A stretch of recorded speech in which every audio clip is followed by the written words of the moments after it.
স্বাগত জানাচ্ছি প্রবাসের সংবাদের সাথে আছি আমি আশফাকুর রহমান আদনান। দেখছিলেন বিআরবি কেবলস সংবাদ শিরোনাম। এবারে বিস্তারিত। 3 বছরে ইউরোপীয় ইউনিয়নের বাইরের দেশগুলো থেকে প্রায় 5 লাখ কর্মী নেয়ার ঘোষণা দিয়েছে ইতালি। এই তালিকায় থাকতে পারে বাংলাদেশও। মেলোনি সরকারের এই ঘোষণায় খুশি দেশটিতে যেতে আগ্রহী বাংলাদেশি সহ ভিনদেশি কর্মীরা। ইতালি থেকে সাইফুল ইসলামের তথ্যচিত্রে ডেস্ক রিপোর্ট। ইউরোপীয় ইউনিয়নের তৃতীয় এবং বিশ্বের অষ্টম বৃহত্তম অর্থনৈতিক শক্তি ইতালি। তাই তো বাংলাদেশ সহ বিভিন্ন দেশের অভিবাসন প্রত্যাশীদের জন্য ইতালি ইউরোপের কাঙ্ক্ষিত এবং প্রিয় গন্তব্য। তবে সাম্প্রতিক বছরগুলোতে অবৈধ অভিবাসীদের চাপে বিপর্যস্ত ইতালি অভিবাসন নীতি কঠোর করেছে। এতে শ্রমিক সংকটে পড়েছে মেলোনি সরকার। তাই সংকট মোকাবেলায় বৈধ অভিবাসনের সুযোগ বাড়াতে বড় পরিসরে কর্ম ভিসা দেওয়ার সিদ্ধান্ত নিয়েছে ইতালি। ঘোষণা দিয়েছে ইউরোপীয় ইউনিয়নের বাইরের দেশ থেকে প্রায় 5 লাখ কর্মী নেয়ার। 2026 থেকে 2028 সাল পর্যন্ত এই 3 বছরে ধারাবাহিকভাবে এই বিপুল সংখ্যক কর্মী নেবে ইতালি। এর আগে 2023 থেকে 2025 সাল পর্যন্ত অভিবাসীদের জন্য প্রায় 4.5 লাখ পারমিট ইস্যুর সিদ্ধান্ত নিয়েছিল দেশটি। ইতালির এই সিদ্ধান্তে বাংলাদেশিদের জন্য সুখবর আসতে পারে বলে ধারণা করা হচ্ছে। কারণ গেল মে মাসে ইতালির স্বরাষ্ট্রমন্ত্রীর বাংলাদেশ সফরে অভিবাসনের সুযোগ তৈরি এবং অনিয়মিত ভিসা বন্ধে একটি সমঝোতা স্মারক সই করে ঢাকা ও রোম। যারা বাংলাদেশ থেকে আসতে চাচ্ছেন বা আসার জন্য ইচ্ছা পোষণ করেছেন, প্রত্যেককে অনুরোধ করব আপনার এবং আপনার মালিকের ডকুমেন্টগুলো আপনারা যথাযথভাবে আপনারা যাচাই বাছাই করবেন, তারপরেই আবেদন করবেন। নতুন করে 2026, 27, 28 সালের জন্য প্রায় 5 লক্ষাধিক কর্মী আনার উদ্যোগ নিয়েছে বর্তমান জর্জিয়া মেলোনি সরকার। তবে এই বছরের ফ্লুসিতে অধিক যাচাই বাছাই হওয়ার সম্ভাবনা রয়েছে। বাংলাদেশিদের কোটার বিষয়টা এখনও সুনিশ্চিত নয়। যখনই অফিসিয়ালি গ্যাজেট আকারে এই বিষয়গুলো সরকারের পক্ষ থেকে জানানো হবে, তখন আমরা এই বিষয়গুলো নিশ্চিত করতে পারবো। এখানেই শেষ নয়। দ্বিপাক্ষিক সম্পর্ক জোরদারের লক্ষ্যে আগামী আগস্টে বাংলাদেশ সফরে আসতে পারেন ইতালির প্রধানমন্ত্রী জর্জিয়া মেলোনি। এসব ঘটনায় বাংলাদেশি কর্মীদের জন্য নয়া সুযোগ তৈরি হবে বলে আশা করা হচ্ছে। Desk report, news 24। দর্শক, আপনারা যেমনটা জানেন যে ইউরোপীয় ইউনিয়নের বাইরের দেশগুলো থেকে 5 লাখের মতো কর্মী নেওয়ার ঘোষণা দিয়েছে ইতালি। আর এই ঘোষণায় বাংলাদেশের জন্য সুখবর বয়ে আনবে বলে মনে করা হচ্ছে। এ বিষয়ে আরও জানাতে ইতালির মিলান থেকে যুক্ত হচ্ছেন আমাদের সহকর্মী সাইফুল ইসলাম। সাইফুল, ইতালি সরকারের যে ঘোষণা এবং এই ঘোষণায় আগ্রহী বাংলাদেশি কর্মীরা কি কি সুবিধা পেতে পারেন, আদৌ বাংলাদেশি কর্মীদের সুযোগ রয়েছে কিনা? ধন্যবাদ আশফাক। আমরা জানি যে আপনার এই নিউজের মাধ্যমে আমরা জানতে পারলাম যে ইতালি সরকার বিগত দিনগুলোর মতো কিন্তু এই বছরও আবারও আগামী 3 বছরে 5 লাখ কর্মী নেওয়ার ঘোষণা দিয়েছে। আর বাংলাদেশের যে তরুণ সমাজ রয়েছে তাদের উন্নত জীবনের আশায় তাদের তালিকার শীর্ষে কিন্তু ইতালির নাম। ঠিক এই সুযোগটি কিন্তু আমাদের বাংলাদেশের এই তরুণ সমাজ কিন্তু লুফে নিতে পারে। তবে অবশ্যই ইতালির যদি বিগত দিনের কোনো আইন চেঞ্জ না হয়ে থাকে, তাহলে কিন্তু তালিকায় বাংলাদেশের নাম থাকার কথা। আর বাংলাদেশের নামটি থাকলে কিন্তু এই তরুণ সমাজকে অবশ্যই দক্ষ এবং সঠিক প্রশিক্ষণ নিয়ে ইতালিতে পাড়ি জমাতে হবে। যেই গেজেটটি ইতালি সরকার যে প্রস্তাবনাটি তারা করেছে, এখনো গেজেট আকারে এটি প্রকাশ করা হয়নি। গেজেট আকারে প্রকাশ করা হলে আমরা বিস্তারিত এই বিষয়ে জানতে পারবো। তবে যেই প্রস্তাবিত যে ইয়াটি রয়েছে সেটিতে আমরা জানতে পেরেছি 2025, 2026 এবং 2026, 2027 এবং 2028 3 বছর তারা 5 লাখ কর্মী নেবে। এর মধ্যে 2026 সালে হচ্ছে তারা 1,64,850 জন এবং পরবর্তী বছর 2027 সালে হচ্ছে নিবে 1,65,850 এবং পরবর্তী শেষ বছর যেটি 2028 সাল 2028 সালে কিন্তু তারা 1,66,850 জন কর্মী নেওয়ার ঘোষণা দিয়েছে। তবে এখন পর্যন্ত বাংলাদেশ বা অন্যান্য কোন দেশের জন্য কত কোটা সীমাবদ্ধ করা হবে এই বিষয়ে কিন্তু এখনো বিস্তারিত কিছু জানা যায়নি। আমরা জানতে পেরেছি যে ইতালির যে প্রধানমন্ত্রী জর্জিয়া মেলোনি তিনি আগামী 30 আগস্ট বাংলাদেশে যাওয়ার কথা রয়েছে এবং বাংলাদেশের পররাষ্ট্র মন্ত্রণালয় এবং বাংলাদেশের যে প্রধান উপদেষ্টা রয়েছে তার সাথে একটি দ্বিপাক্ষিক বৈঠকের পরে কিন্তু বাংলাদেশ থেকে কিভাবে বৈধ পথে দক্ষ শ্রমিক নেওয়া যায় এই বিষয়ে কিন্তু তার একটি আলোচনা করার কথা রয়েছে। সেই আলোচনার পরে কিন্তু আমরা জানতে পারবো আসলে কিভাবে এবং কোন কোন নিয়মে ইতালি সরকার এবছর এই বৈধ পথে শ্রমিক নিবে সেই সিস্টেমটি। ধন্যবাদ। জি সাইফুল, আপনাকে ধন্যবাদ। কাতারে শেষ হলো বাংলাদেশি আম উৎসব। প্রথমবারের মতো হওয়া এই আয়োজনে মুগ্ধ ক্রেতারা। সুমিষ্ট ও বাহারি জাতের আমের চাহিদায় খুশি দেশীয় উদ্যোক্তা এবং বিক্রেতারা। প্রত্যাশার চেয়েও বেশি বিক্রি ও আম সংকটের কারণে সপ্তাহব্যাপী আয়োজন হলেও একদিন আগেই শেষ হয়েছে মেলা। 6 দিনে বিক্রি হয়েছে প্রায় 73 টন আম। কাতার থেকে মামুনুর রশিদের তথ্যচিত্রে ডেস্ক রিপোর্ট। কাতারের সুক ওয়াকিফ মার্কেটে সপ্তাহব্যাপী মেলার 6ষ্ঠ দিনেও ছিল উপচে পড়া ভিড়। বাংলাদেশের ঐতিহ্যবাহী হিমসাগর, ফজলি, আম্রপালি, ল্যাংড়া, লক্ষণভোগ সহ বিভিন্ন জাতের সুস্বাদু আম ছিল এই মেলার মূল আকর্ষণ। তাই তো এদিন মেলা শেষ হওয়ার ঘণ্টাখানেক আগেই সবগুলো স্টলের আম শেষ হয়ে যায়। ফলে সন্ধ্যার দিকেই মেলা বন্ধের ঘোষণা আসে। উদ্যোক্তারা জানান, জাতীয় রাজস্ব বোর্ড এনবিআর এর কর্মকর্তা ও কর্মচারীদের আন্দোলনে কাস্টমসেও শাটডাউন কর্মসূচি পালিত হওয়ায় বিমানে করে আম আনতে পারেননি আমদানিকারকরা। ইরান ইসরায়েল সংঘাতে কাতারে ইরানি ক্ষেপণাস্ত্র হামলায় আকাশপথ বন্ধ হয়ে যায়। ফলে বাংলাদেশ থেকে পাঠানো আমের প্রথম চালানের অর্ধেকের বেশি আম কাতারে প্রবেশ করতে পারেনি। আমরা চাই আমাদের বাংলাদেশের নাম বিদেশের মাটিতে নাম ফুটিয়ে উঠুক। অন্যান্য দেশের কান্ট্রির লোকেরা আমাদের আমকে এত পছন্দ করেছে, আমরা অনেক অভিজ্ঞতা। এতে কাতারে প্রথমবারের মতো অনুষ্ঠিত আম মেলায় সুস্বাদু এই ফলটির সংকট দেখা দেয়। তবে এতে বাংলাদেশের আমের আন্তর্জাতিক বাজার সম্প্রসারণের সম্ভাবনার নতুন দুয়ার উন্মোচিত হয়েছে বলে মনে করছেন উদ্যোক্তারা। এই মেলা শুধু ব্যবসায়িক সাফল্য নয়, বরং বাংলাদেশের সংস্কৃতি ও স্বাদকে প্রবাসীদের মাঝে ছড়িয়ে দেওয়ার উজ্জ্বল উদাহরণ হয়ে থাকবে। আমের একটা মেলা খুবই সুন্দর লাগতেছে। আমরা মনে হয় কাতার আছি না, মনে হয় বাংলাদেশে আছি। মেলার সিস্টেমটা অত্যন্ত চমৎকার, একটা পরিপাটি মেলা। গেল 25 জুন শুরু হওয়া এই মেলা 1 জুলাই পর্যন্ত হওয়ার কথা থাকলেও প্রত্যাশার চেয়েও বেশি বিক্রি ও আমের সংকটের কারণে একদিন আগেই শেষ হয়েছে। Desk report, news 24। চীনের কুনমিংয়ে হয়ে গেল নবম চীন দক্ষিণ এশিয়া মেলা এবং 29তম আমদানি রফতানি পণ্য মেলা।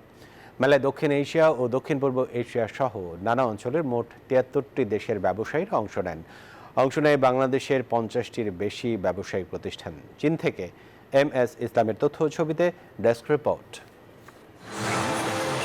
ঐক্য ও সহযোগিতা, অভিন্ন উন্নয়ন, এই প্রতিপাদ্যে ইউনিয়ন প্রদেশের কুনমিংয়ে অনুষ্ঠিত হলো 6 দিনব্যাপী নবম চীন দক্ষিণ এশিয়া মেলা ও 29তম আমদানি রপ্তানি পণ্য মেলা।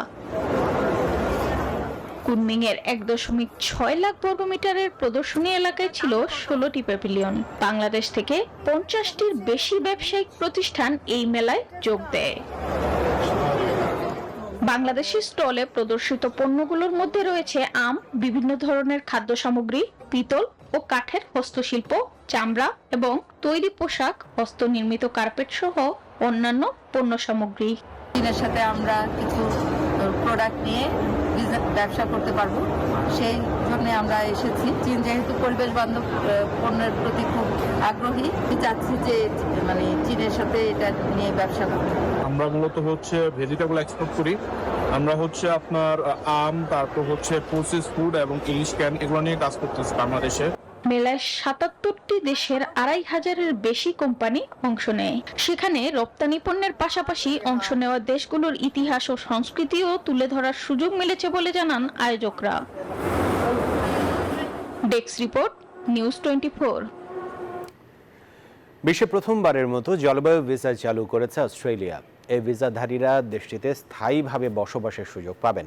প্রথম দফায় টুভালুর 1/3-এরও বেশি নাগরিক এই ভিসার জন্য আবেদন করেছেন। আগ্রহীরা আগামী 18 জুলাই পর্যন্ত আবেদন করতে পারবেন।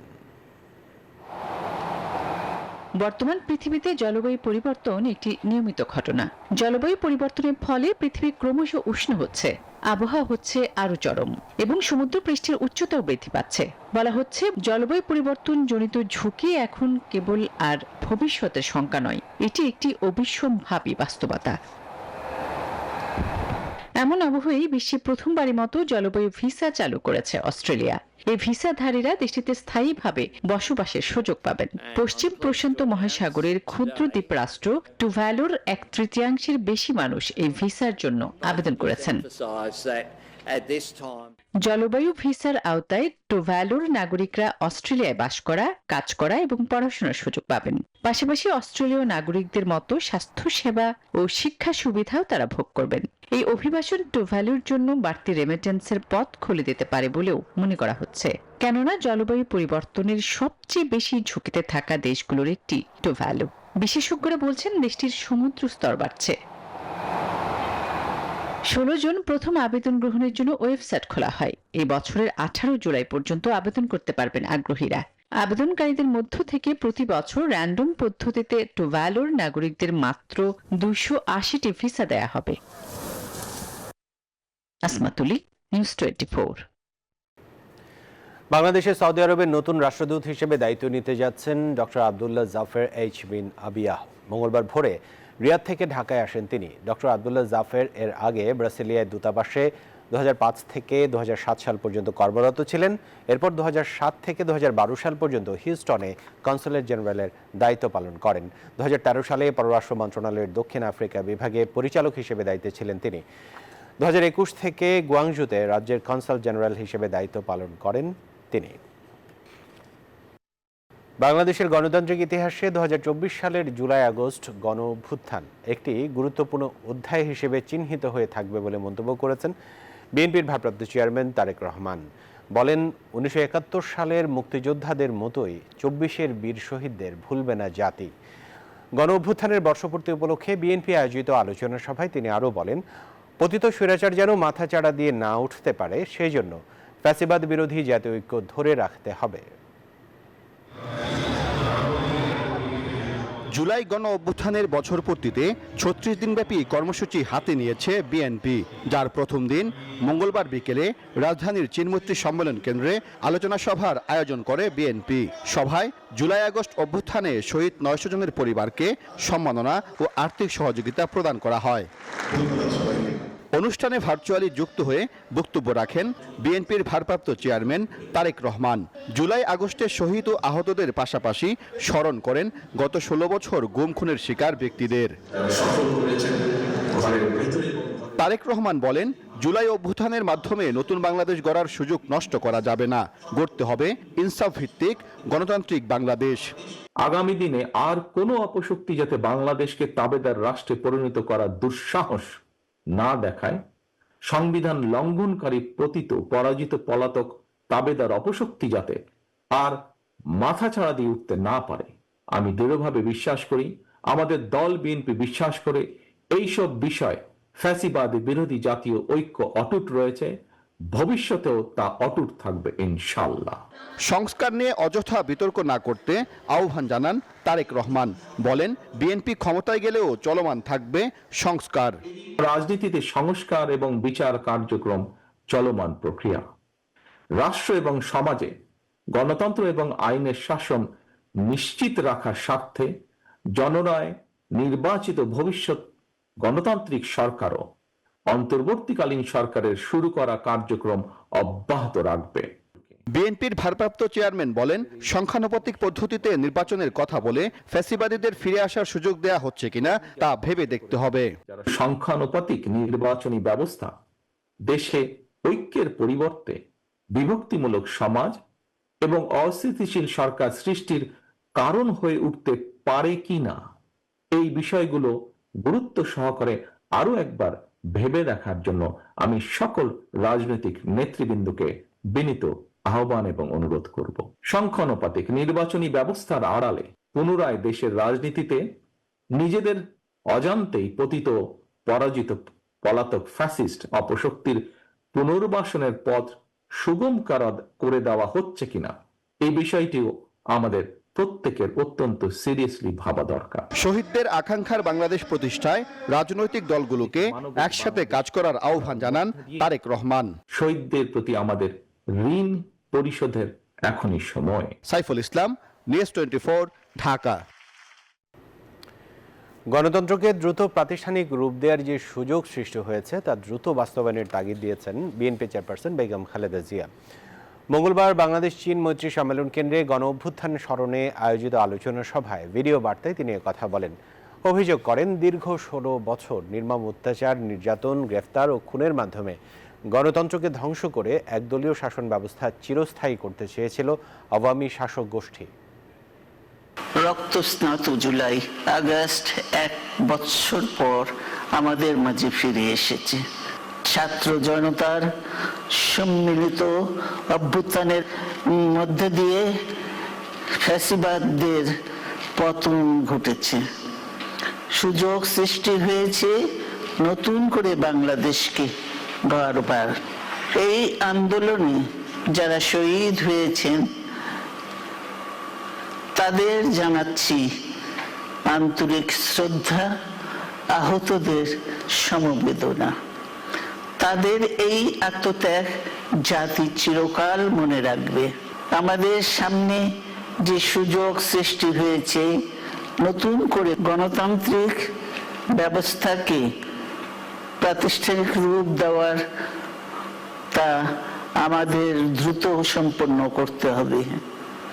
কর্মসংস্থান সৃষ্টি করতে হবে, জনগণের নিরাপত্তা নিশ্চিত করতে হবে। গত বছরের জুলাইয়ে ছাত্র জনতার যে ঐক্য হয়েছিল এবছর তার নতুন রূপ পাবে বলেছেন প্রধান উপদেষ্টা ডক্টর মোহাম্মদ ইউনূস। জুলাই গণ অভ্যুত্থান স্মরণে মাসব্যাপী কর্মসূচির উদ্বোধন করে এ কথা বলেন তিনি। অন্তর্বর্তী সরকার প্রধান বলেন, জুলাই কেবল আবেগে ভাষার মাস নয়, এটি ছিল গণতন্ত্র পুনরুদ্ধারে লড়াইয়ের ডাক। ভবিষ্যতে কোনো অভ্যুত্থানের জন্য যেন আর 16 বছর অপেক্ষা করতে না হয় বলেন ডক্টর ইউনূস। রক্তাক্ত জুলাই। 1 বছর আগে পুরো জুলাই জুড়ে ছিল ছাত্র জনতার উপর অমানবিক নির্যাতন আর হত্যাযজ্ঞ। স্বৈরাচারের বিরুদ্ধে গণবিদ্রোহে ফেটে পড়েছিল মানুষ। ছাত্র জনতার সীমাহীন ত্যাগের বিনিময়ে এসেছিল চূড়ান্ত বিজয়। মঙ্গলবার জুলাই অভ্যুত্থান স্মরণে মাসব্যাপী কর্মসূচির উদ্বোধন করেন অন্তর্বর্তী সরকারের প্রধান উপদেষ্টা অধ্যাপক ডক্টর মোহাম্মদ ইউনূস। অনুষ্ঠানের বক্তব্যে তিনি বলেন, ভবিষ্যতে কোনো অভ্যুত্থানের জন্য যেন আর 16 বছর অপেক্ষা করতে না হয়। সামনের পথ অনেক কঠিন হলেও মস্ত বড় সম্ভাবনাও আছে। জুলাই ছিল দেশের গণতন্ত্র পুনরুদ্ধারের লড়াই এক অমোঘ ডাক, এক জনতার জাগরণ। সেই আন্দোলনের মর্মবাণী ছিল ফ্যাসিবাদের বিলোপ করে নতুন বাংলাদেশ বিনির্মাণ। আমরা প্রতি বছর এই সময়কালটা উদযাপন করব, যাতে পরবর্তীতে 16 বছর আমাদের অপেক্ষা করতে না হয় আবার এই অভ্যুত্থান করার জন্য। আমরা প্রতি বছর এটা করব, যাতে কোনো স্বৈরাচারের কোনো চিহ্ন দেখা গেলে সেটা তাৎক্ষণিকভাবে আমরা বিনাশ করতে পারি। প্রধান উপদেষ্টা বলেন, ইতিহাস সাক্ষ্য দেয়, জনগণ যখন জেগে ওঠে তখন কোনো শক্তিই তাদের রুখে দিতে পারে না। আন্দোলনের অংশগ্রহণকারীদের স্মরণ করে তিনি বলেন, মাসব্যাপী যে কর্মসূচির সূচনা করা হয়েছে তা শুধুই স্মরণ নয়, বরং একটি নতুন শপথ। গত বছরের জুলাইয়ে দেশের সকল শ্রেণীর, পেশা ও বয়সের মানুষের মধ্যে যে ঐক্য তৈরি হয়েছিল, আমরা চাই এই জুলাই এসে ঐক্য আবার সুসংহত হোক।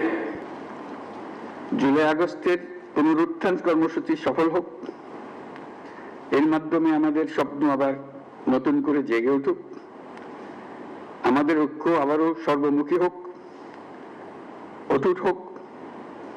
এই হোক আমাদের এই অনুষ্ঠানমালার লক্ষ্য। প্রধান উপদেষ্টার কার্যালয়ে আয়োজিত এই অনুষ্ঠানে মাসব্যাপী কর্মসূচির সঙ্গে আনুষ্ঠানিকভাবে প্রকাশ করা হয় জুলাই ক্যালেন্ডার। এছাড়া নিহত শহীদদের স্মরণে দেশের সব ধর্মীয় উপাসনালয়ে বিশেষ দোয়া ও প্রার্থনা অনুষ্ঠিত হয়। একই দিনে শুরু হয়েছে জুলাই খুনিদের বিচারের দাবিতে গণস্বাক্ষর অভিযান, যা চলবে 1 আগস্ট পর্যন্ত। অনুষ্ঠান সূচি অনুযায়ী জুলাই আন্দোলনের নানা প্রেক্ষাপটে শহীদদের স্মরণ করা হবে 5 জুলাই, 7 জুলাই এবং 14 জুলাই। উদযাপনের চূড়ান্ত দিন 5 আগস্ট অর্থাৎ 36 জুলাইকে কেন্দ্র করে হবে বিশেষ আয়োজন। মারুফা রহমান, নিউজ 24, ঢাকা। এই ছিল প্রবাসের সংবাদে। আমাদের সাথে থাকার জন্য ধন্যবাদ সকলকে।